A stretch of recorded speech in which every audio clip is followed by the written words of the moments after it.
He said, "Addiction is not a disease, it is the final form of prayer, when a person no longer asks, but screams, and does not know to whom."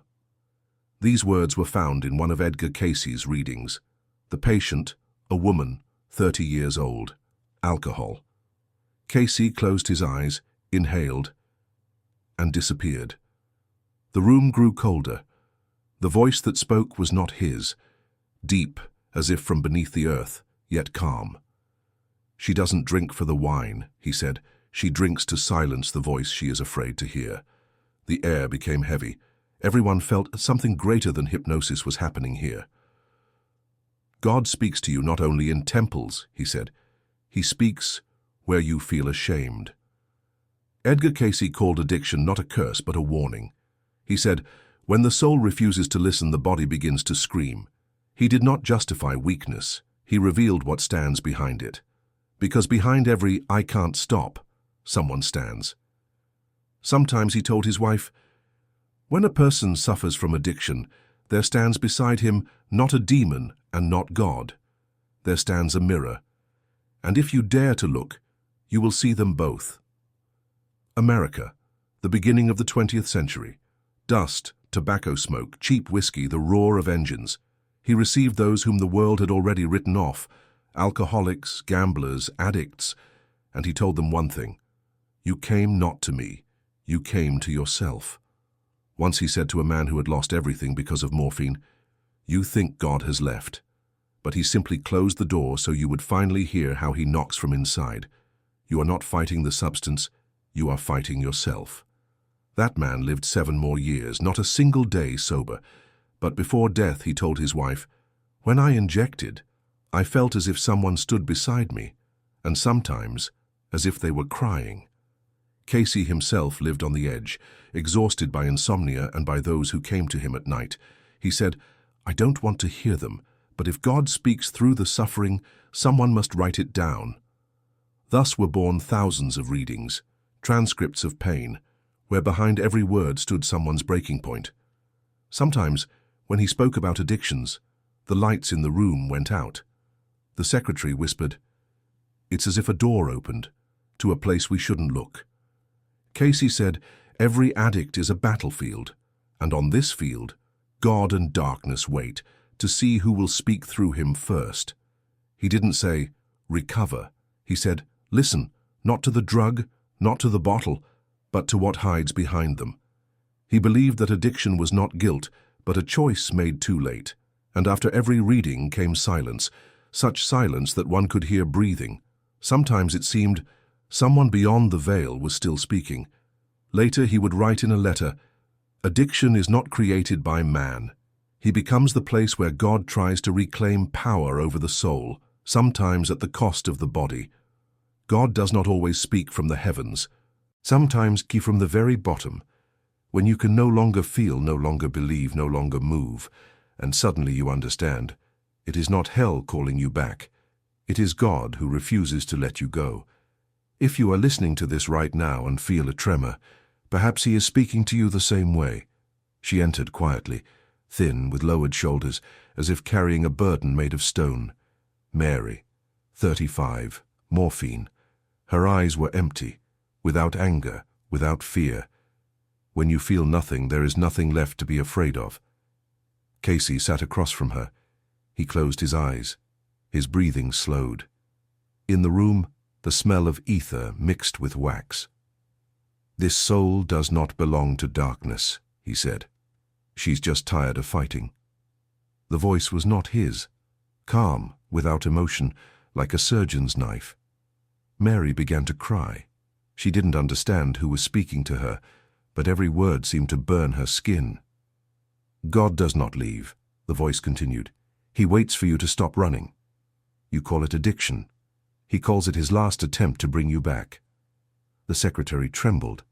Later he would say, "It felt as if there were 2 people in the room, Cayce and someone else, the one who looked through us. Mary lived 3 more months. They found her in a cheap hotel, a syringe and a piece of paper beside her. He spoke to me, I heard, but I couldn't answer." After that, Cayce was silent for a long time. His wife said he sat by the window sleepless, not eating, Once he said, "The most terrifying thing about addiction is not losing the body, it's losing the silence, because it is in silence that God speaks. And addiction is when it's too loud inside to hear him." From then on, he changed. He spoke of things that made the room grow cold. He saw the structure of addiction, not a metaphor, but reality. "It's a web," he said, "transparent, alive. It reaches for a person as long as he runs from himself. But at its center is not darkness, at its center is light. Because God walks to the places where he was forgotten." The newspapers mocked him. "Cayce claims that God lives in narcotics." He didn't defend himself. He knew. It wasn't about the substance. It was about the moment a person falls and hears for the first time. Once he told his assistant, "Some souls choose addiction not for destruction, but to go so deep into the dark that they can later lead others out." "So God sends pain on purpose?" she asked. "No," he replied, "but he doesn't take it away. Without pain, no one learns to listen." Sometimes at night, Cayce would wake with the feeling that someone was in the room. Not evil, not good, just presence. "When I see addicts, I feel the same thing," he said, "as if someone watches them, not judging, not saving, just waiting." He felt it every time he went into a trance. Someone on the other side was listening, sometimes answering. He once confessed to a doctor, "When I treat an addict, I feel two wills within him. One begs for forgiveness, the other whispers, 'Don't let go.' And both come from the same soul." The doctor wrote, "Cayce's condition is borderline, possible dissociation." But no one understood. He had simply come too close to the line, where the human ends and what governs him begins. If people knew that their addictions can hear them, he said once, they would fall silent from horror. Later he said, "God doesn't whisper, he speaks through destruction, because only when you've lost everything do you have a chance to hear who's calling you."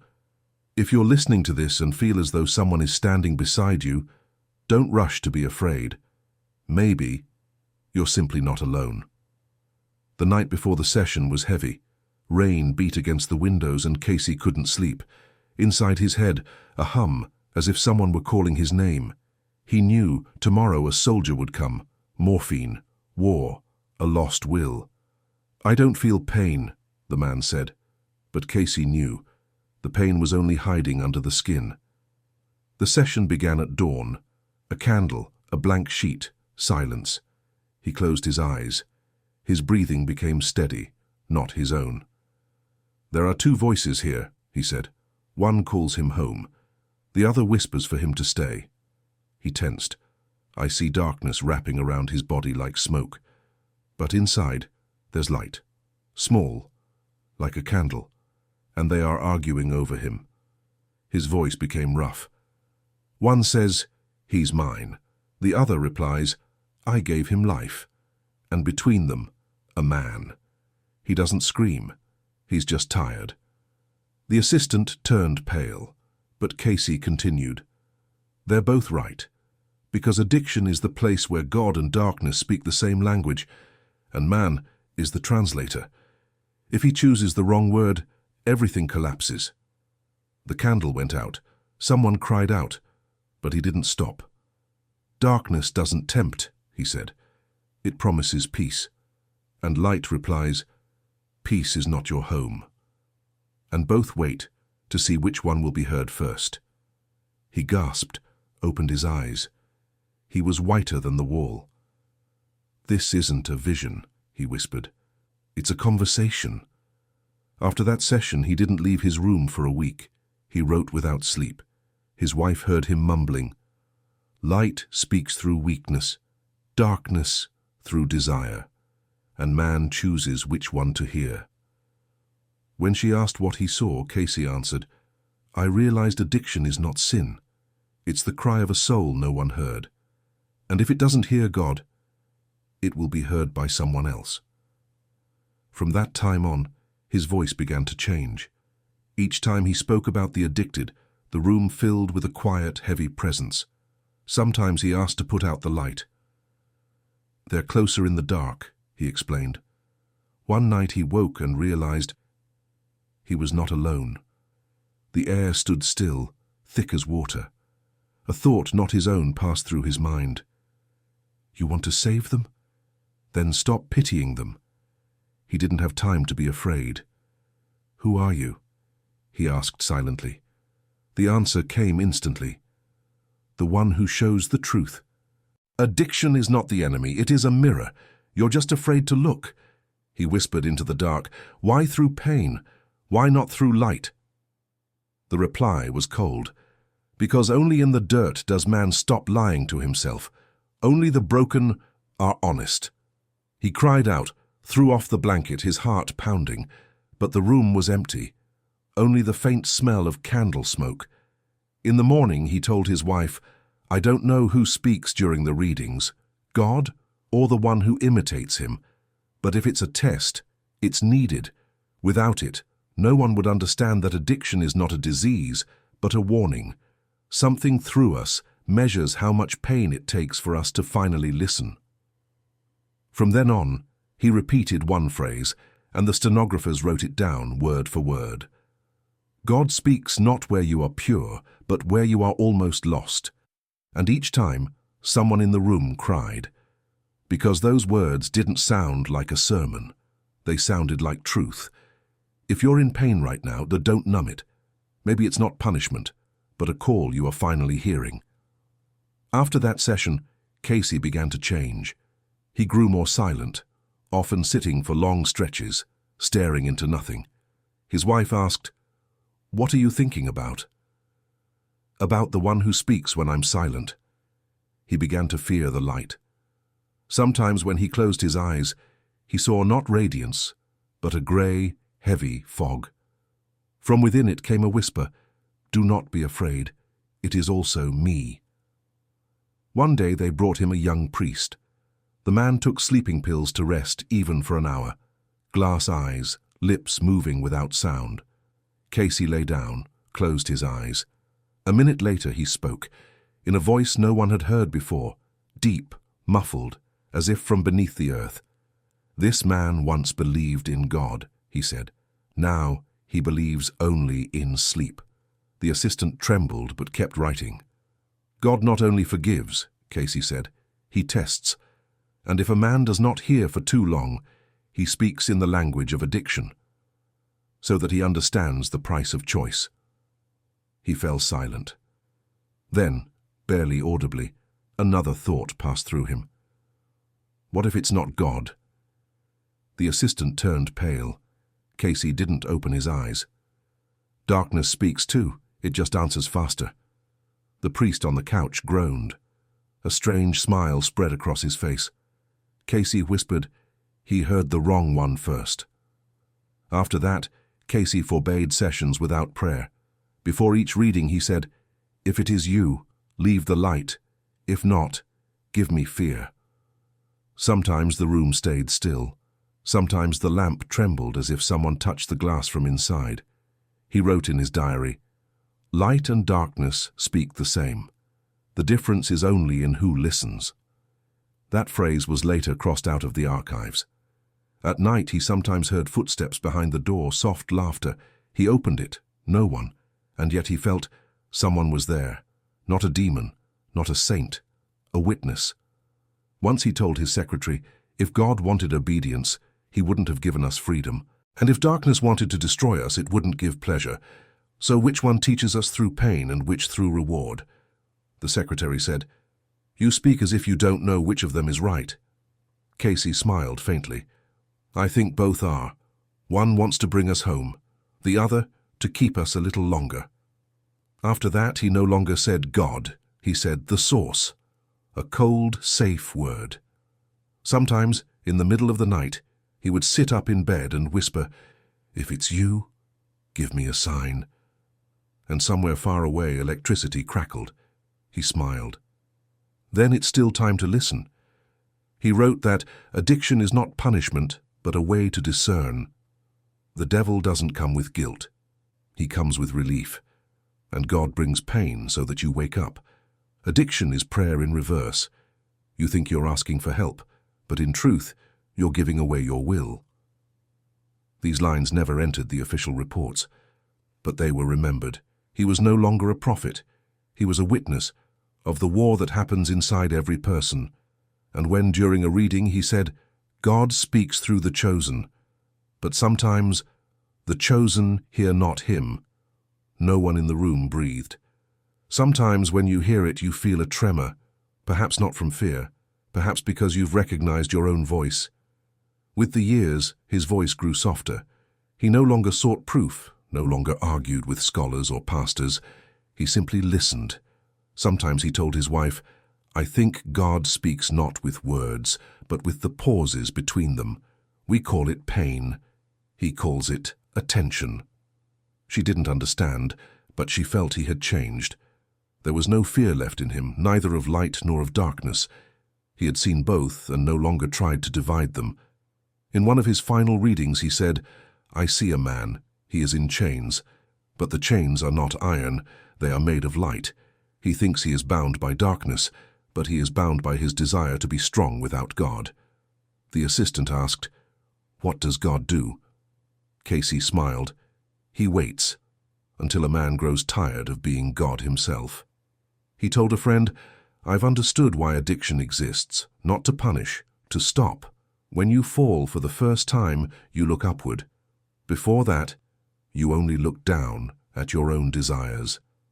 Then he added quietly, "God speaks through the chosen not because they are holy, but because they are broken. Light passes better through the cracks." In one of his letters he wrote, "Every addiction is a question God asks a person. How much longer do you want to be me? And only the one who whispers, 'I don't want to anymore,' finally hears him." The last readings were without stenographers, only a candle, breathing, and the rustle of paper. He spoke to himself, or to someone no one else could see. "I don't hear voices anymore," he said once. "Now I just feel presence. And when the pain becomes unbearable, it means he is near, because only God enters the places no one else dares to go." In the last weeks, he barely rose from bed. Sometimes he whispered into the emptiness, "I understand you. You do not punish the addicted. You move through them to remind the rest that choice still exists. No one falls completely, while even a spark inside hears your call."